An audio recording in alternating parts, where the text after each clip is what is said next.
Buenas noches, bienvenidos a la emisión dominical de Noticiero Guatevisión de este 31 de agosto, fin de mes, y tenemos muchísima información de lo que ha sucedido este fin de semana, así que lo invito a que se quede con nosotros. Iniciamos con nuestra portada informativa. 10 familias viajaron de madrugada desde distintos departamentos del país para recibir a sus hijos menores de edad deportados desde Estados Unidos. Los vuelos fueron cancelados y tras un anuncio de un juez, solo queda incertidumbre. Explosión de cilindro de gas en un puesto de tortas en Santa Cruz del Quiché deja un herido, provoca pánico entre vecinos y genera imágenes virales. Giro en el caso del supuesto bebé desaparecido en el Ixtlán de Escuintla. El Ministerio Público confirma que la mujer nunca estuvo embarazada y podría enfrentar acciones penales.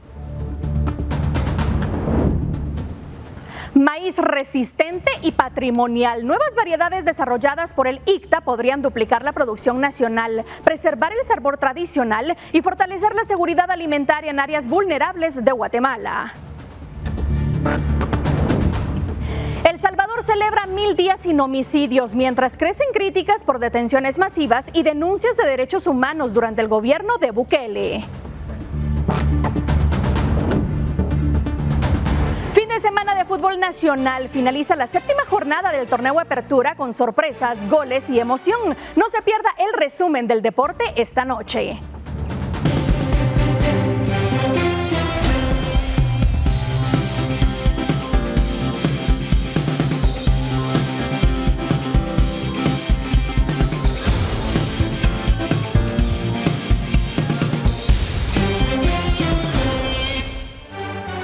Bienvenidos a la emisión dominical de Noticiero Guatevisión. Es un gusto saludarles y acompañarles en este cierre de mes con un resumen de las noticias más importantes de Guatemala y el mundo, siempre acompañada de Doris Parada en la interpretación de lengua de señas. Así que comenzamos con las noticias. Y quiero contarle que lo que verá a continuación es la explosión de un cilindro de gas propano en una carreta de tortas en el Parque Central de Santa Cruz del Quiché.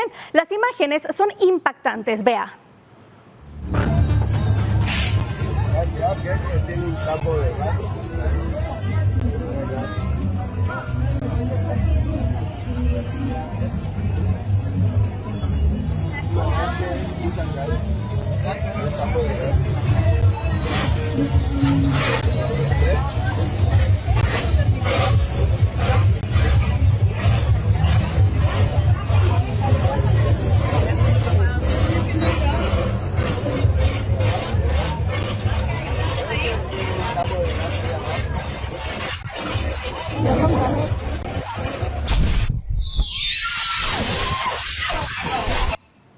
Ya usted lo vio, momentos de pánico vivieron los vecinos de Santa Cruz del Quiché con esta explosión que ocurrió en un puesto de ventas de tortas tras una fuga de gas propano. El hecho se registró alrededor de las 11 de la mañana de este domingo. El propietario del puesto ambulante, al notar la fuga y el inicio del incendio, procedió a resguardarse y pedir ayuda. Bomberos municipales informaron que trasladaron a un hombre hacia el hospital de la localidad. Vecinos que se aglomeraron documentaron la emergencia. El momento de la explosión quedó grabado y las imágenes se han hecho virales.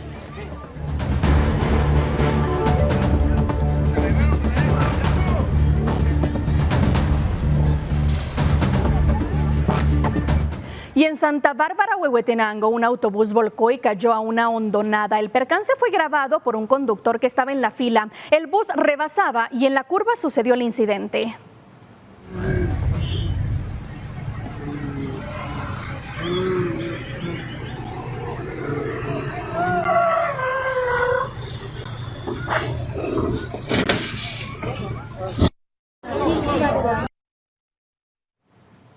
Por este accidente de tránsito hubo más de 12 heridos y murió una pasajera. Luego de volcar el autobús, las personas ayudaron a sacar a los pasajeros. El conductor y ayudante huyeron. La víctima mortal fue identificada como Marta Carrillo Ambrosio.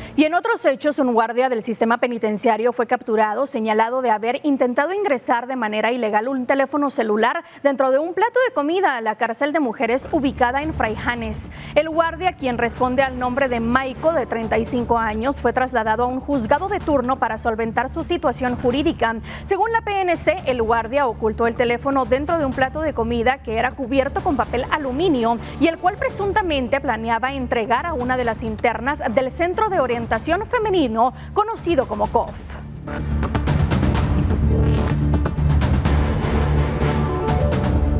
Y le cuento que las cámaras de seguridad permitieron identificar y capturar a un motorista señalado de acechar y acosar a mujeres en Jocotenango. Sus actos quedaron grabados. Vea las imágenes. Las cámaras de seguridad y monitoreo de la comuna de Jocotenango detectaron a un motorista que se desplazaba por la colonia Monterrey en el referido municipio de Zacatepeques. Hasta ahí todo parecía normal. Sin embargo, recibieron una denuncia y al momento de observarlo a detalle detectaron que había algo sospechoso. Presuntamente se encontraba acechando a mujeres a quienes agredía sexualmente al momento de alcanzarlas en la calle. Esto quedó grabado en uno de los fotogramas de las cámaras de seguridad, por lo que se activó el protocolo ante este tipo de casos y el sujeto fue capturado en flagrancia minutos después por agentes de la Policía Nacional Civil, quienes lo pusieron a disposición de una judicatura. Además, hubo denuncia de vecinos quienes aseguraron que el hombre acosaba a mujeres en la calle. Para Noticiero Guatevisión, Henry Montenegro. Y 3 de las 4 personas capturadas el pasado viernes y que estarían implicadas en el secuestro de un hombre son familiares. Las investigaciones aún deben determinar el paradero de la víctima, por la cual exigían 5 millones de quetzales. Juan Ubaldo y Julio Osvaldo son padre e hijo. Fueron capturados el pasado viernes 29 de agosto en la zona 13 de la capital, señalado de plagio o secuestro. Junto a ellos fue capturada Paola Isabel, esposa de Julio, señalada por el mismo delito. Mientras que en la zona 5 de la capital fue capturado Carlos Antonio, presunto colaborador e integrante de la estructura dedicada al secuestro. Se le decomisó un arma de fuego y las respectivas municiones. Investigaciones los vinculan en el secuestro de un hombre ocurrido el 28 de mayo. El hecho sucedió en el kilómetro 36 de carretera El Salvador. La víctima fue identificada por el Ministerio Público como Julio Amílcar, quien hasta el momento continúa desaparecido. Las pesquisas señalan que los secuestradores exigieron a la familia el pago de 5 millones de quetzales para liberarlo. Sin embargo, únicamente se hizo un pago parcial de lo que exigían. En allanamientos por parte del Ministerio Público y el Comando Antisecuestro de la Policía Nacional Civil encontraron varios indicios que formarán parte de la carpeta de investigación. Entre los hallazgos, las autoridades destacaron uniformes policiales, armas de fuego, municiones, radiotransmisores, un dron, teléfonos celulares y computadoras portátiles. Dichos indicios fueron embalados por técnicos en investigaciones criminalísticas. Tras ser capturados, los presuntos secuestradores fueron trasladados hacia Torre de Tribunales, donde un juez de turno estará a cargo de la audiencia de primera declaración, misma que fue programada para este lunes 1 de septiembre. Hasta el momento, las autoridades continúan con las diligencias para dar con el paradero de la víctima y lograr su liberación. Reportó para Noticiero Guatevisión, Elmer Vargas. Y con vigilancia a las 24 horas, así permanece en Mariscal Zavala María Marta Castañeda Torres, esposa del cabecilla del barrio 18, quien fue detenida la semana pasada por su presunta implicación en un ataque contra una fiscal del Ministerio Público, caso por el cual espera rendir su primera declaración.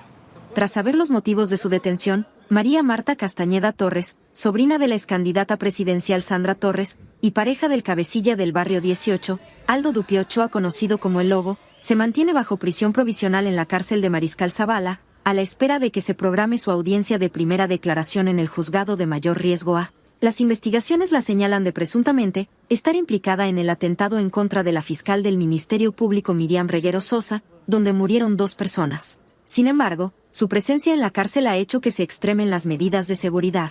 Según el director del sistema penitenciario Ludin Godínez, se asignó a un equipo de las Fuerzas Especiales de la Policía Nacional Civil, conocidos como FEP, para vigilarla las 24 horas. Algo similar hace un equipo élite del sistema penitenciario, que también está asignado las 24 horas. Según el funcionario, por el momento Castañeda no ha tenido ninguna visita en el área de mujeres de Mariscal Zavala, a donde fue enviada por orden de juez. Contra Castañeda Torres hay 3 órdenes de captura vigentes. La primera con fecha 9 de abril por los delitos de casos especiales de estafa, defraudación tributaria y lavado de dinero u otros activos, girada por el Juzgado Pluripersonal de la Primera Instancia Penal de Jutiapa. La segunda orden girada por la jueza de mayor riesgo A, Claudette Domínguez, por asociación ilícita, asesinato y asesinato en grado de tentativa, por el atentado contra la fiscal Miriam Reguero Sosa, ocurrido el 27 de marzo del 2024, y una tercera orden también girada por Domínguez, con fecha 28 de mayo por rebeldía.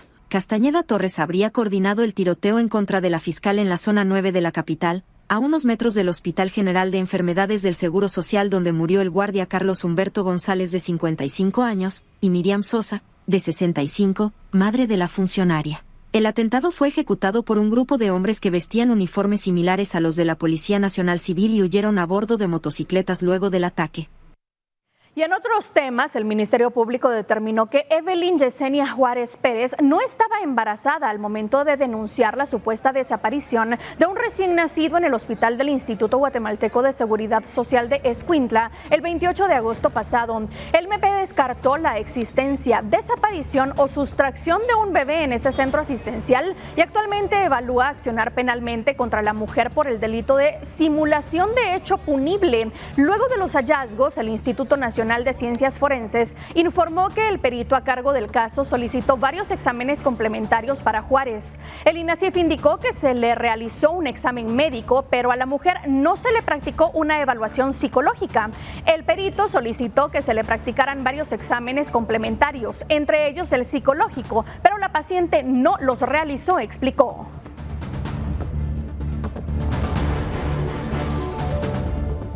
Y mire, este domingo unas 10 familias viajaron de madrugada desde sus comunidades hacia la capital por un aviso sorpresa que recibieron de que sus hijos menores de edad arribarían deportados desde Estados Unidos. Los vuelos se cancelaron, pero estas son las historias. Juntitos porque vamos a mandar a una panel para que los puedan llevar al lugar donde va a ser la entrega. Aquí no se entrega, solo recibimos. Era cerca del mediodía cuando unas 10 familias llegaron al centro de recepción de retornados en la zona 13 de la capital. Debieron salir de madrugada desde sus comunidades en el interior del país debido a que recibieron llamadas durante la noche en la que sus hijos menores de edad les avisaban que este domingo llegarían deportados desde los Estados Unidos. Aunque los vuelos se cancelaron luego de un retraso de varias horas, la angustia y la incertidumbre se apoderó de las familias, como el caso de doña Bertilda, quien recorrió cerca de 300 kilómetros desde la Unión Cantinil en Huehuetenango para reencontrarse con su hijo, quien viajó hace 3 años para ganar dinero y pagarle sus operaciones. Entonces me dijo el mamá, yo quiero sacarte adelante, cuando vio que yo estaba para morir, entonces se fue. Ay Dios, ¿y qué piensa de que creo que no vamos a poderles grabar cuando lo abrace y todo? ¿Qué piensa decirle? Pues ahorita agradecerle que gracias a mí, porque sí me ayudó bastante. Y en otro lado, triste porque ya no pudo hacer lo que era su sueño. Sí, ¿él piensa regresarse o se va a quedar acá? Ya no lo voy a dejar ahí porque tal vez va a querer regresar, pero por lo que ya pasó, no. A unos metros se encontraba Xiomara Lima, quien salió de San Marcos de madrugada, ya que también recibió la llamada de su hijo avisándole que llegaría deportado. Hoy a la 1 de la mañana. ¿Qué le dijo su hijo? Me dijo, mamá, los van a deportar para Guatemala. Está bien, mijo. Temprano lleguen allá a traernos.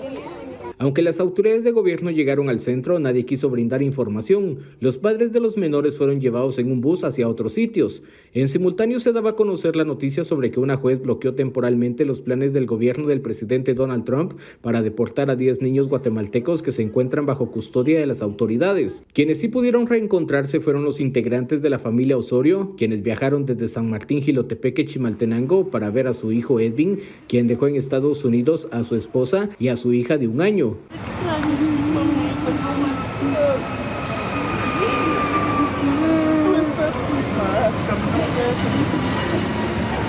Tranquila, mamá, ya estoy aquí. Con imágenes de Edwin García para Noticiero Guatevisión, Henry Montenegro.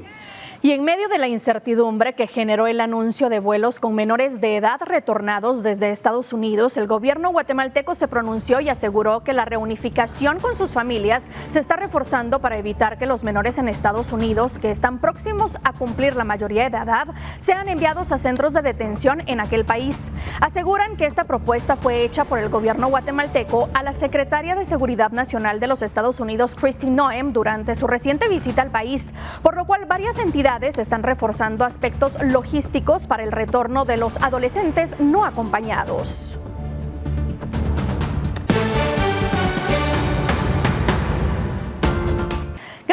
continuar con nosotros. Mire, el Ministerio de Finanzas presentará esta semana la propuesta final del presupuesto de ingresos y egresos del Estado para el 2026 por un monto preliminar de 163,000 millones de quetzales.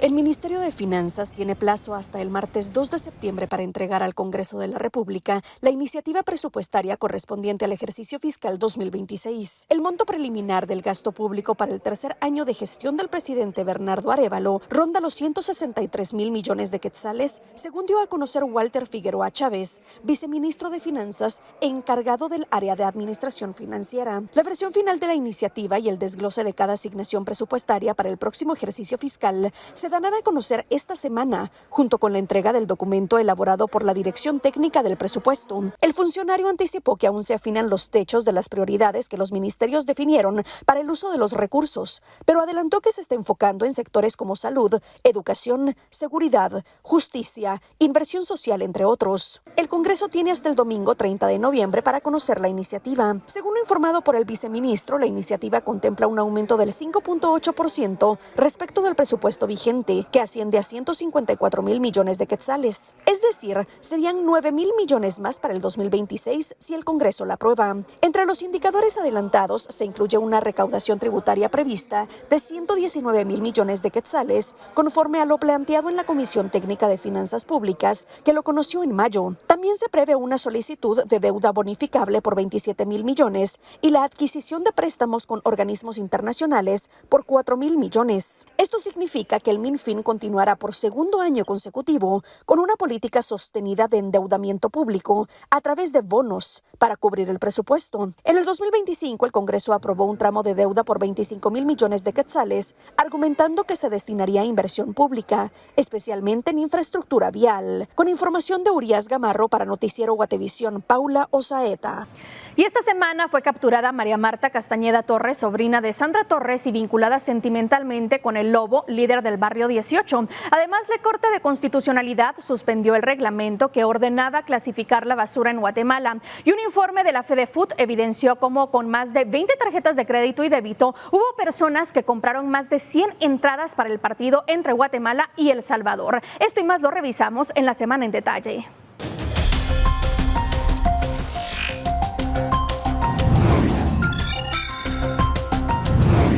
12 horas después de iniciado un motín, las fuerzas de seguridad retomaron el control del Centro Especializado de Reinserción 1 en la zona 13 y rescataron a 3 personas que habían sido retenidas. En el operativo, la policía utilizó gas lacrimógeno para recuperar el recinto. 34 reos fueron detenidos y trasladados al juzgado de turno de la Torre de Tribunales, donde se les informó sobre el motivo de su detención. Fueron enviados a la cárcel de Pavoncito en Fray Janes, pues ya eran mayores de edad, para luego llevar a cabo la audiencia de primera declaración por videoconferencia. Las declaraciones de la fiscal general de Estados Unidos, Pam Bondi, quien aseguró que Guatemala es puente para el tránsito de drogas, llegaron al Congreso, donde autoridades del Ministerio de Relaciones Exteriores y de Aeronáutica Civil acudieron a una citación en la que negaron este señalamiento. La Cancillería informó que no ha enviado una nota diplomática, pero que a través de la embajada están buscando mayor información. Por su parte, Aeronáutica Civil indicó que hay investigaciones en curso contra personal por irregularidades detectadas, e incluso mencionaron al exdirector Francis Argueta, quien fue destituido el año pasado. Las autoridades capturaron a María Marta Castañeda Torres, sobrina de Sandra Torres, y vinculada sentimentalmente con Aldo Dupié Ochoa, alias El Lobo, líder del barrio 18. Según informes, Castañeda estaría involucrada en el ataque contra la fiscal Miriam Reguero, ocurrido el 27 de marzo de 2024. Bajo un fuerte despliegue policial, Castañeda fue trasladada a Torre de Tribunales. Según el Ministerio Público, es señalada de asesinato, asociación ilícita y asesinato en grado de tentativa. La orden fue girada por el Juzgado de Mayor Riesgo A. A su llegada a tribunales, Castañeda confirmó que fue capturada en Antigua Guatemala y dijo desconocer los motivos de su detención. La Corte de Constitucionalidad suspendió el reglamento que ordenaba clasificar la basura en Guatemala, al concluir que violaba la autonomía municipal. Los magistrados llegaron a esa conclusión al resolver en sentencia una inconstitucionalidad presentada por el diputado Ronald Portillo del bloque Vamos. En su resolución, la CC determinó que el Ejecutivo excedió su potestad reglamentaria al emitir disposiciones que invadieron competencias exclusivas de las municipalidades, como la recolección, tratamiento y disposición final de desechos sólidos. Según el fallo, esas funciones corresponden constitucional y legalmente a los municipios, conforme con el artículo 253 de la Constitución Política, el Código Municipal y el Código de Salud. Un informe de la FEDEFUT evidenció cómo 26 tarjetas de crédito y débito sirvieron para que algunos usuarios compraran sin ningún control entre 100 y 200 boletos con cada una para el partido entre Guatemala y El Salvador del próximo 4 de septiembre. Apenas 1.600 transacciones fueron suficientes para acabar con más de 10.600 boletos que presuntamente salieron a la venta. El caso más polémico es el de una tarjeta que se utilizó para comprar en una sola transacción 243 entradas de preferencia. Cada una costaba 300 quetzales más 40 de fee, es decir que debió desembolsar unos 82.620 quetzales para hacer la compra. Y así sucesivamente se evidenció un patrón de compra al por mayor de los boletos, pese a que existía una presunta regulación para vender únicamente 5 entradas por persona. Para la próxima semana, el diputado José Chic citó a las autoridades de la Federación y a la empresa tiquetera, considerando que no coinciden los números de boletos puestos a la venta y los vendidos.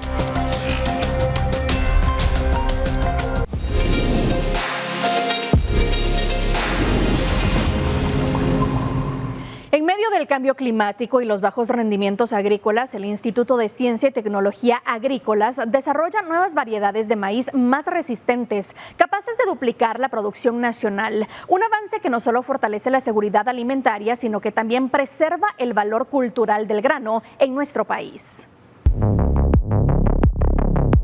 En un contexto marcado por el cambio climático, suelos degradados y bajos rendimientos, contar con variedades mejoradas de cultivos básicos como el maíz es esencial para garantizar la seguridad alimentaria, en especial en las regiones más vulnerables. El trabajo del Instituto de Ciencia y Tecnología Agrícolas, enfocado en el desarrollo de semillas más resistentes y adaptadas a condiciones locales, representa un avance crucial para los productos de subsistencia y para el fortalecimiento del sistema agroalimentario nacional. Las nuevas variedades presentadas no solo incrementan el rendimiento por áreas cultivadas, sino que preservan características tradicionales del grano, tales como el sabor y la calidad para la elaboración de tortillas, y con ello contribuir al equilibrio entre innovación y cultura alimentaria, afirman los investigadores del instituto. Durante años, el instituto ha desarrollado semillas básicas como de maíz, frijol y arroz, entre otros productos, además de la producción de mini tubérculos y estacas. Ahora, el banco de germoplasma del instituto conserva alrededor de 2.979 accesiones que incluyen semillas y material vegetativo. Una accesión es una muestra de semillas, materiales de plantación o plantas que pueden representar una población silvestre o una variedad, según fuentes especializadas. La institución explica que esa colección se ha convertido en un patrimonio nacional que contribuye a preservar el valor genético de las semillas y la cultura alimentaria ancestral del país. En ese banco se conservan más de 2.500 accesiones de semillas ortodoxas de cultivos como maíz, frijol, chiles, amaranto, ajonjolí, entre otros. Según el boletín del Instituto Investigación para el Desarrollo Agrícola de octubre de 2021, entre las colecciones de campo se preservan unas 110 especies de plantas medicinales, aromáticas y condimentarias, así como 15 genotipos de aguacate y 600 árboles frutales de manzana, pera, melocotón y ciruela. En cuanto a hortalizas nativas, se conservan 83 accesiones de yuca, 62 de malanga, 54 de macal y 29 de camote. El Banco de Germoplasma alberga la colección nacional más grande de maíces nativos, con 2.118 accesiones provenientes de los 22 departamentos, según datos a julio último. También se guardan 43 accesiones de teocintle, el ancestro del maíz, así como 1,653 accesiones con datos georreferenciales en la base de datos Green Global Community Edition. En cuanto al desarrollo de semillas, las más recientes son la Icta Suprema, presentada en 2024 y destinada para tierras bajas, y la Icta Altiplano, una variedad de maíz blanco liberada hace unos meses, apta para tierras altas. Según el instituto, ha pasado aproximadamente 40 años sin que se desarrollaran variedades específicas para el altiplano y unos 35 años para las tierras bajas. La variedad denominada del altiplano proviene de un maíz nativo de Tecpan, Chimaltenango, y fue evaluado junto con otros maíces nativos y destacó por su rendimiento. Después de 10 años de pruebas y desarrollo, se logró liberarlo y ponerlo a disposición de los agricultores. Esta variedad rinde entre 70 y 85 quintales por manzana de terreno cultivado, mientras que el promedio nacional es de 32. Esta mejora representa una oportunidad para aumentar la producción y contribuir a la seguridad alimentaria, sobre todo en áreas de subsistencia. Con información de Rosa María Bolaños para Noticiero Guatevisión, Paula Osaeta.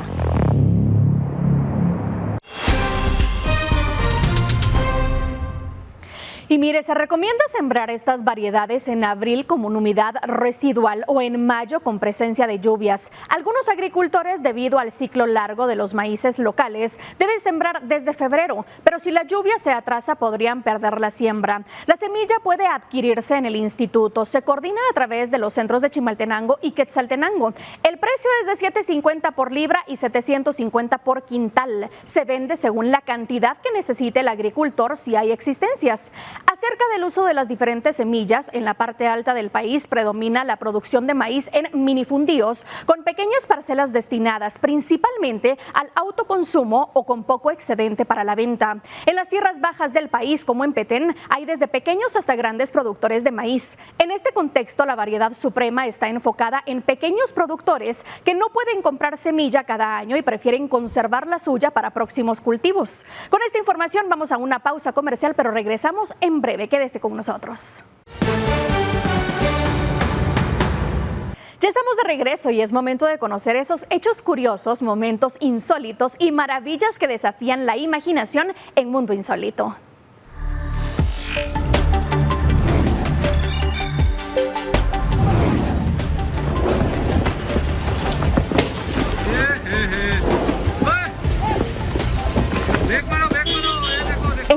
Un masivo deslizamiento de tierra sorprendió a los automovilistas en la carretera Valipara-Charidwar-Tawang en Arunachal Pradesh. Enormes rocas y escombros sepultaron más de 120 metros de la vía, dañando 2 vehículos, aunque sus ocupantes lograron salir ilesos. La ruta clave para civiles y militares quedó bloqueada varias horas hasta que equipos de emergencia restablecieron el paso. Sin embargo, las fuertes lluvias continúan en la región y las autoridades advierten que persiste el riesgo de nuevos deslizamientos, por lo que piden extrema precaución a los conductores.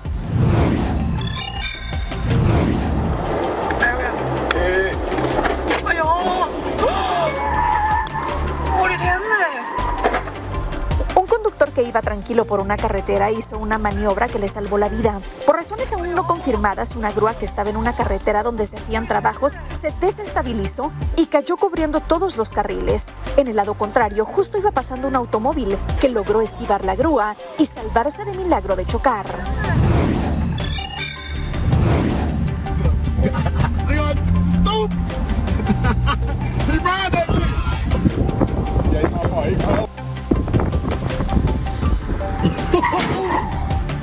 Un ciclista irresponsable fue el protagonista de un accidente de tránsito. Un conductor graba el momento en que el hombre va en la vía contraria esquivando a automovilistas sobre una rueda. En varias ocasiones pareciera que el ciclista va a chocar, pero logra esquivarlos. Sin embargo, las maniobras no terminan con éxito, sino que con el ciclista en el hospital, pues al esquivar a uno de los vehículos, no se percata que viene otro y es embestido.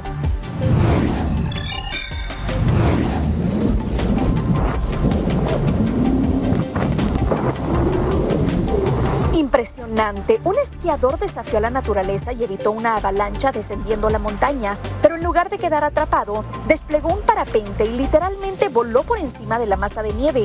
La espectacular maniobra quedó grabada y ha dado la vuelta al mundo como una hazaña de riesgo y supervivencia. En Australia Occidental, las cámaras captaron el impactante momento en que una camioneta se estrelló contra un surtidor de combustible en una gasolinera rural, provocando una bola de fuego. Según la policía, el responsable, un hombre de 28 años, habría robado primero un vehículo y luego un pick-up, con el que terminó chocando en la autopista Albany. Tras el impacto, el incendio fue controlado rápidamente, pero el sospechoso no se detuvo, forzó la entrada a la estación y robó varios artículos. Ahora enfrenta 6 cargos, entre ellos robo y hurto de vehículo.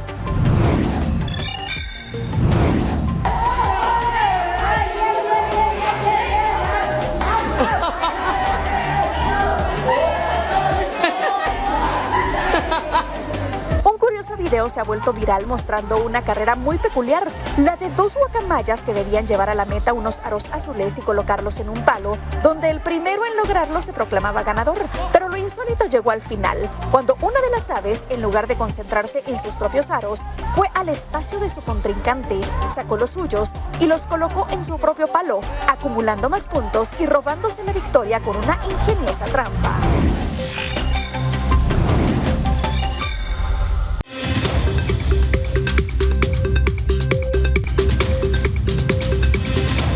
Es momento de revisar lo que sucede en el mundo. El presidente de El Salvador, Nayib Bukele, celebró en su cuenta de X lo que calificó como 1000 días sin homicidios. El mandatario atribuye la baja en la violencia al Plan Control Territorial y al régimen de excepción vigente desde 2022, bajo el cual más de 90,000 personas han sido detenidas por vínculos con pandillas. Sin embargo, organizaciones señalan que los homicidios comenzaron a descender desde 2016 y que la medida ha generado denuncias de violaciones a derechos humanos. Durante la gestión de Bukele, las cifras oficiales registran más de 5,600 homicidios y 2,500 desapariciones, aunque las estadísticas no incluyen muertes de pandilleros en enfrentamientos, hallazgo de osamentas ni femicidios.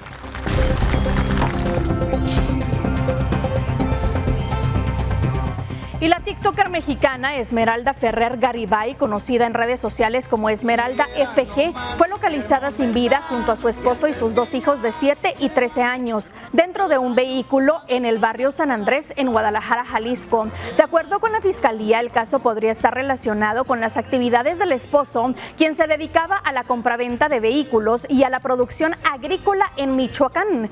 Ferrer, de 32 años, acumulaba más de 21,000 seguidores en TikTok y medio millón de me gusta. Su contenido, que comenzó en 2020, giraba en torno a su vida personal, pero también generó polémica al incluir preferencias al narcotráfico y frases provocadoras en algunos de sus videos.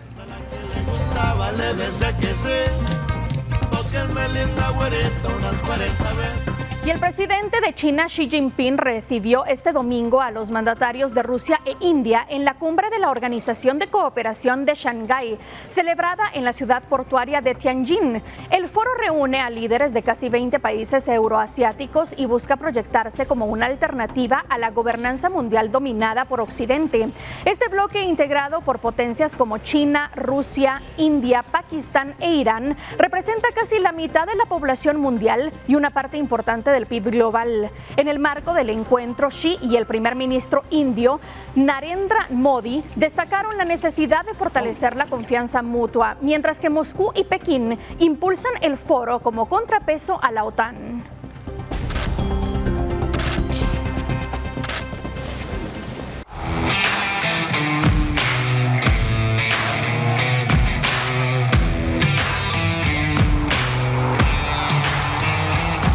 Y este domingo, por supuesto que tenemos que hablar de los deportes. Sorpresas y emociones marcaron la 7ª jornada del torneo Apertura. Aurora se impuso en el clásico capitalino. Mixco y Malacateco celebraron victorias clave y Antigua rescató un empate en Cobán. Sorpresas y emociones marcaron la 7ª jornada de la Liga Nacional de Guatemala. Algunos equipos consolidan su papel de favoritos, mientras que otros siguen sin encontrar el camino. En casa, Mixco impuso autoridad y se quedó con la victoria 2-0 frente a Guastatoya, que apenas suma un punto de 21 posibles. El esperado clásico capitalino se disputó con intensidad y fue Aurora quien se llevó la gloria al vencer 2-0 a Comunicaciones. Por su parte, Malacateco rompió su mala racha y superó 2-0 a Chuapa, recuperando confianza en el torneo. Y en un duelo cargado de emociones, Antigua logró rescatar un valioso empate 2-2 en la cancha de Cobán Imperial. La séptima jornada nos dejó sorpresas, goles y mucho fútbol, reflejando la intensidad con la que se vive la Liga Nacional. Para Noticiero Guatevisión informó Kevin Gordillo.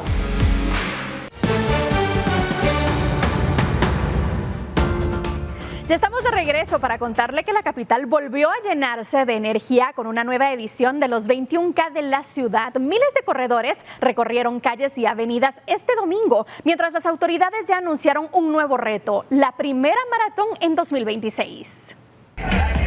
Desde las primeras horas de este domingo, miles de atletas participaron en una nueva edición de los 21K de la ciudad de Guatemala. Este año se contó con la participación de 20,000 personas inscritas, de las cuales 1,000 fueron extranjeras. En la categoría masculina, Alberto González cerró un nuevo triunfo en su carrera, al completar los 21 kilómetros con un tiempo de 1 hora, 4 minutos y 40 segundos. Mario Pacay obtuvo el segundo puesto y el tercer lugar fue para José Carlos González. En primer lugar, gracias a Dios por esa oportunidad. La verdad que se empezó algo fuerte la carrera, pasamos bajo 15 y creo que eso nos hizo emocionar e ir y empezar a agarrar un ritmo fuerte, pero también me costó mucho al final porque ir como 14 kilómetros, 12 kilómetros solo, luego me sentí muy sofocado, en el kilómetro 19 le sentí muy largo, la verdad que eso me costó mucho por salir muy temprano. En la categoría femenina, en un cierre de carrera muy competitivo,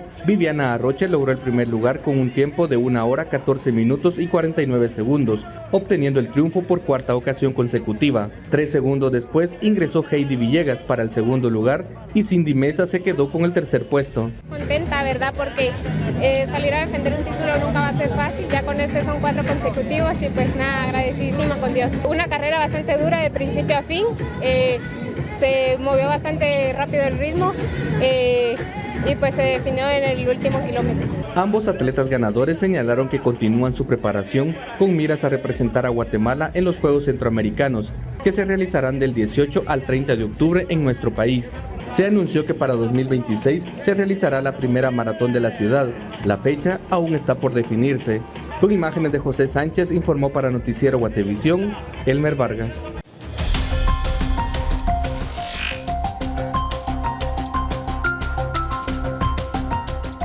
Gracias por continuar con nosotros. Mire, es momento de conocer las noticias que marcarán la agenda de la próxima semana. Para eso nos enlazamos a nuestra sala de redacción con Henry Montenegro, quien tiene los detalles. Henry, buenas noches. Hola Paula, ¿qué tal? Muy buena noche, qué gusto saludarte. Y pues bueno, hay varios temas a los que les tenemos que prestar atención esta semana. Por ejemplo, vámonos hasta la Torre de Tribunales, en donde para el martes se tiene previsto que comience la etapa intermedia por el caso del crimen en contra de Melissa Palacios, en donde se encuentra procesada María Fernanda Bonilla. Recordemos que este caso lo que corresponde ahora es que se lleve a cabo una audiencia de aceptación de cargos luego del traslado que se hizo hacia un juzgado de mayor riesgo en la capital. Sin embargo, ahora hablemos del tema político hasta el Congreso de la República, en donde se tiene previsto que esta semana llegue el Ministerio de Finanzas para presentar el proyecto de presupuesto para el 2026, el cual ascendería a más de 163,000 millones de quetzales, y con lo cual se da paso a que comiencen las audiencias públicas para que cada una de las carteras que percibe fondos públicos pueda argumentar y justificar los montos que ha requerido dentro del presupuesto, esto en medio de la falta de consensos en el Congreso de la República. Pero son a grandes rasgos algunos de los temas a los que hay que prestarle atención esta semana. Con imágenes de José Sánchez para Noticiero Guatevisión, Henry Montenegro. Gracias, Henry. Estas son las noticias que marcarán la jornada de la próxima semana. Ya lo sabe usted, toda la información la tendrá acá en Noticiero Guatevisión. Gracias por habernos acompañado en la emisión dominical. Les invitamos a seguir bien informados con nuestras emisiones de lunes a viernes y a mantenerse al día a través de nuestras plataformas digitales. Que tengan una excelente semana. Buenas noches.